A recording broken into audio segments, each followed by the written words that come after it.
ఆ స్త్రీ యేసు ఒక్కడే మిగిలిన. సూపర్ స్టేట్మెంట్ అండి. శిష్యులు కూడా వెళ్ళిపోయారేమో, అందుకే యేసే ఒక్కడే మిగిలిన ఉంది. నేను దాని గురించి ఎక్కువ మాట్లాడదలుచుకోవట్లేదు, కానీ మాట్లాడదలుచుకుంటే తెలుసా, వెళ్ళిపోయిన వాళ్ళు ఎవరు అనేది కాదు, ఉండిపోయిన ఆయన ఎవరు అని. ఎందుకు ఉండిపోయాడు ఆయన? ఆయన ఒక్కడే ఏ పాపము లేనివాడు, ఆయన ఒక్కడే రాయి విసరటానికి హక్కున్నవాడు. యేసయ్య పవిత్రుడు, పాపము ఎరుగనివాడు, పాపము లేనివాడు, పాపము చెయ్యనివాడు. నాలో పాపముందని మీలో ఎవరన్నా రుజువు చేయగలరా అని దమ్ముతో ప్రశ్నించిన ఏకైక మనిషి ఈ ప్రపంచంలో యేసయ్య ఒక్కడే.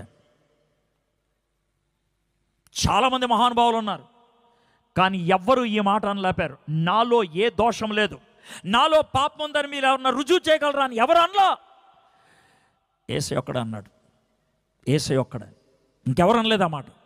Only Jesus.